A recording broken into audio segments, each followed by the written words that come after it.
Yo, what's up? Welcome back to another episode of The Sauce. Nice little NFL sweep last night. I had the Bills -3.5 and Patriots team total under 19.5.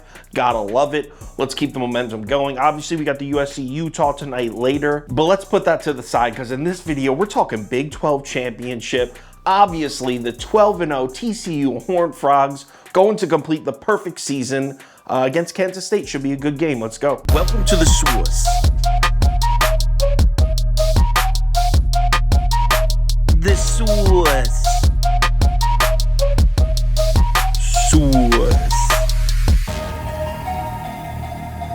Hey, get the sauce. All right, Big 12 championship, Kansas State versus TCU. Like I said, the line is TCU -2.5. Early action is all over the Horned Frogs. 79% of the tickets, 96% of the money on the Frogs as of Monday morning. Check it out, though. As we cruise on through the week, we get a ton of sharp money that comes in on Kansas State. Public is still leading TCU, but 67% of the money is now on the Wildcats. Books do react to it. The line drops from 2.5 down to TCU -2. So let's cap this game. If you subscribe to this channel, you already know the first step. We're running the numbers through the spreadsheet. According to the model, the line for this game should be TCU -3.92. That's about a 2-point lean on the Horned Frogs here. So let's break down this matchup. Obviously, there's a little bit of reaction to the line here.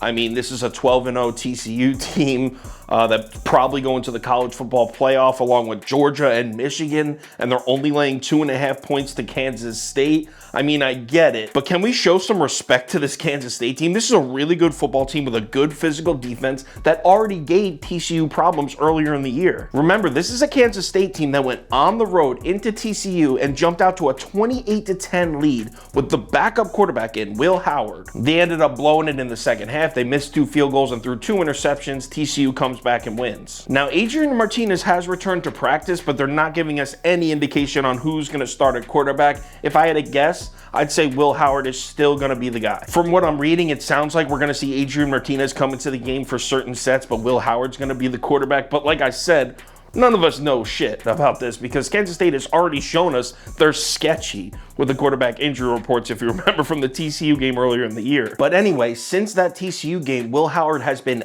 excellent as a starting quarterback. He's 4-0 as a starting quarterback this year, including a 48-0 win over Oklahoma State. Also a 31-3 win on the road at Baylor. In fact, Kansas State's offense is averaging 43.5 points per game with Will Howard at starting quarterback this year. Will Howard has a passer rating of 170.2 on the season, throwing 13 touchdowns and just 2 interceptions. I mean, look, I'm on record on YouTube being a little bit of an Adrian Martinez hater. This dates back a few years, back to his days in Nebraska. But I think I can stand here objectively and say that this Kansas State offense might be better with Will Howard at quarterback than Adrian Martinez. But enough about the Kansas State offense. We know that they can score points on the TCU defense. We've seen it. Whether Will Howard plays quarterback, whether Adrian Martinez plays quarterback, we know that they're going to be able to score. TCU's strength is certainly not the defense. We know Deuce Vaughn is going to make plays as well. Why don't we switch it up and take a look at the TCU offense against the Kansas State defense? And this is where it gets a little tougher to make a case for Kansas State. And this isn't a knock on their defense. They're one of the better defenses in the Big 12. Like I said earlier, this is a good physical defense. The problem is Max Duggan in this TCU offense just cannot be stopped. I mean, they just don't make mistakes. Even if you get them into like a 3rd and long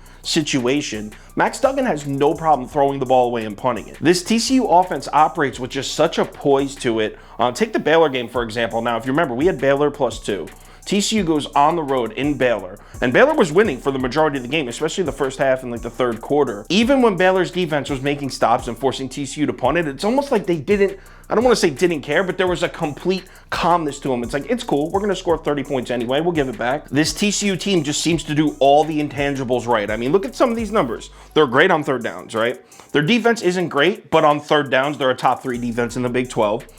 They're the 2nd least penalized team in the Big 12. They don't turn the ball over. 1st in the Big 12, 8th in the entire country in turnover rate. This has got to be one of the most well-coached college football teams I've seen in recent years. Reminds me of the 2020 Northwestern team that went to the Big 10 championship. Or Matt Rule's Baylor team also gets an honorable mention. But for Sonny Dykes to have this team operating on this level in his first year as head coach there. It's seriously impressive. I truly think TCU wins this game regardless of who's playing quarterback for Kansas State. I know the Sharps are on the Wildcats here, but the Sharps have been getting beat fading TCU all season. There's some kind of weird voodoo magic happening with this TCU program. I faded them with Baylor and got lucky. I had Baylor +2. I covered by a point. I don't think I'm going to get lucky again fading them, so I'm riding the magic. Give me TCU -2.5. Let's go Frogs to the playoffs. If anything changes with this bet, I'll let you know on Twitter, so give me a follow there if you want. Also, if you want the final tickets that we give out, the bet of the day, parlays of the day, top 7 bets, that kind of stuff, head over to KyleKirms.com or download the Sauce Network app. Conference Championship weekend is here. Hopefully by the time you're watching this, USC will have already covered for us. We'll wait and see. Should be a great game. And then tomorrow all day, awesome college football. Remember to bet responsibly. Let's have ourselves a great day, and I'll talk to you on Twitter.